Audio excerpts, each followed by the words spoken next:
This is a message to all the employees of the DHS, the NSA, and whoever else in these alphabet soup agencies who plays a role in the massive surveillance apparatus of the United States government. Listen, we know you're watching us.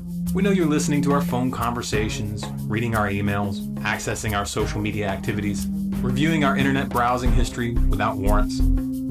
Those of us who've been paying attention have known for a long time. So this recent scandal with PRISM, where all of this supposedly came to light, isn't really a shock. In fact, it's kind of redundant. You've been leaking information about your spying activities so consistently over the past decade that one would have to be partially lobotomized to still believe that the US government holds itself to the rule of law. Due process is no more. We get it. You can now do whatever you want, whenever you want. Warrants, probable cause, who needs them? All these concepts of inalienable rights. So last century, aren't they?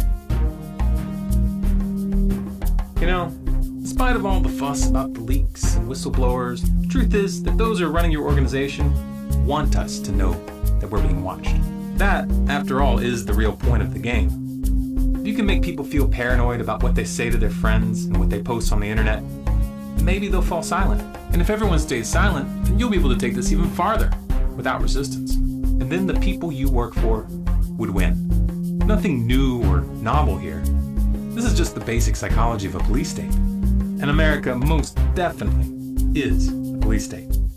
You helped make that possible. You assisted in this power grab. So congratulations. Pat yourself on the back for a job well done. Got news for you though. We're not going to censor ourselves and cower in fear about what might happen when the government reads our emails or listens to our private conversations. No. To the contrary, we're just going to get louder. You see, we're not ashamed of our anti-government, anti-corporate fascism position. We're not the criminals. We're not the ones murdering countless civilians all over the planet in this phony war on terror. We're not the ones declaring ourselves to be virtual kings with the right to arrest or kill anyone anywhere without a warrant, to detain anyone indefinitely without a trial in secretive prison sites scattered around the globe. We didn't do that. The scumbags that you take orders from did. They are the criminals, and you are an accomplice. That means you're just as guilty as they are. Yeah, I know. You're just following orders. That's not a defense. It didn't work for the Nazis in Nuremberg, and it won't work for you when this all comes down. And make no mistake, this is coming down. That's not a threat. I'm not gonna hurt you. I'm not gonna call for people to hunt you guys down and hang you from street lamps. I'm really not interested in settling this in blood. But unfortunately, that's how these dramas usually play themselves out. Historically speaking, things don't tend to end so well for the cowards, idiots, and psychopaths who follow totalitarian madmen until the fat lady sings. The thing is, while it might not bother you to sell your children and grandchildren out like you have, there are a lot of people who aren't so morally flexible. There's a lot of people who actually care what kind of world they're passing on to future generations. There are a lot of people who would rather die than let their children grow up under the thumb of a faceless tyrant. And those people are getting very, very angry with you. We the people don't want your so-called security services. You're not working for us. If you were, you would be using your power to take down the criminals who are running the United States into the ground. So on behalf of the people of the United States of America, consider yourself fired.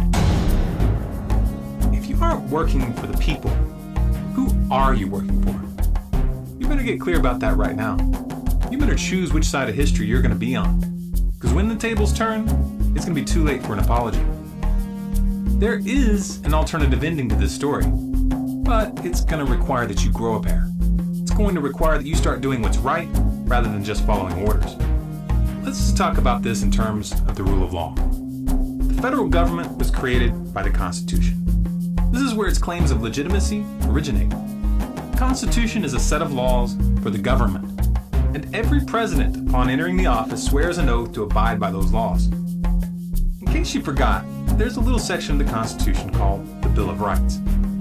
Now, the Patriot Act, the NDAA, PRISM, the NGI Biometrics Database, and numerous other programs that the U.S. government has put into place violate the 4th, 5th, 6th, 7th, and 8th Amendments of the U.S. Constitution. Therefore, the personal data collected without warrants, without probable cause, and the systems that are being used to collect that data are tools in the commission of a crime.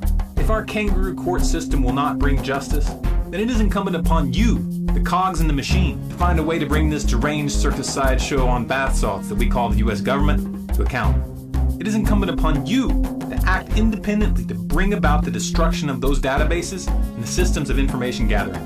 It is incumbent upon you that work within the surveillance apparatus to frustrate and slow the functioning of the system when it is used against the people, and to turn it on these criminals who have positioned themselves at the top of this machine, to gather information about their activities and to leak that information to the public. You helped break your country, so you better help fix it. This isn't a request. This is your duty. This is your one and only path to redemption. If you agree with this message and you want those running the surveillance apparatus to listen, then share this video. Post it on Facebook, post it on Twitter, post it on your blog, send it to your friends via email. If you want to make sure that the watchers hear it, then add a few choice keywords in your post. In the description below, we've included a link to a list of words that are known to trigger their automated systems, and which will then provoke a human review. Let's put it in their face. Let's let these people know exactly where they stand. If you want more content like this, be sure to subscribe to StormCloudsGathering on YouTube. For updates and more interaction, follow us on Facebook at facebook.com/StormCloudsGathering. Our existing Facebook followers got to influence this video you just watched by giving their perspective on the issue. Also be sure to follow us on Twitter at Collapse Updates. You can find us on Google Plus by searching for StormCloudsGathering, and our website is StormCloudsGathering.com.